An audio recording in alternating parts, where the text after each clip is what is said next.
देखिए, सती राधा इसी वाराह कल्प में गोकुल में अवतीर्ण हुई थी। और प्रश्न यह हुआ था, क्या राधा का जन्म हुआ था या सत्य में भगवान कृष्ण के साथ राधा का विवाह हुआ था।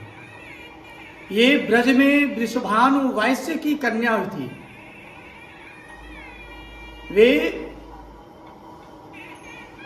देवी अयोनिजा थी, जिन्होंने माता के पेट से पैदा नहीं हुई थी।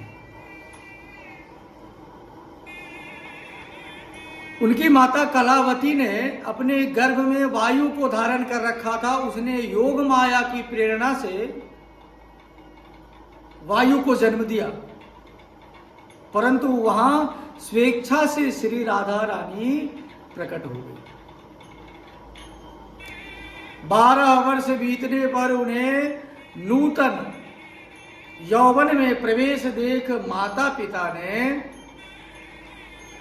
रायन वैश्य के साथ उनका संबंध जोड़ दिया, निश्चित कर दिया, अर्थात विवाह तय कर दिया। उसी समय श्री राधा घर में अपनी छाया को स्थापित करके स्वयं अंतर्ध्यान हो गई। उसी छाया के साथ उक्त रायण का विवाह हुआ। अब प्रश्न यह आता है कि राधा का विवाह श्री कृष्ण से हुआ कि नहीं। जगतपति श्री कंस के भय से अपनी रक्षा करने के लिए सहसावस्था में ही गोकुल पहुंच गए। वहां श्री कृष्ण की माता यशोदा थी। अच्छा, ये भी बता दूं कि यशोदा कौन थी। महाभारत में आपने द्रोण का नाम सुना होगा। द्रोण की पत्नी धरा थी, वो धरा यशोदा हुई और द्रोण नंद बाबा कहलाए। रायन के साथ उनका विवाह हुआ। उसी में जगत सृष्टा ब्रह्मा जी ने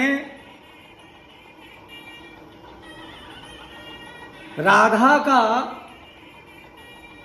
विवाह कृष्ण के साथ किया।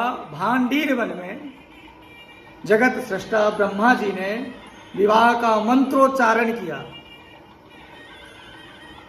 और कृष्ण राधा का विवाह हुआ। छाया राधा रायन के घर में रही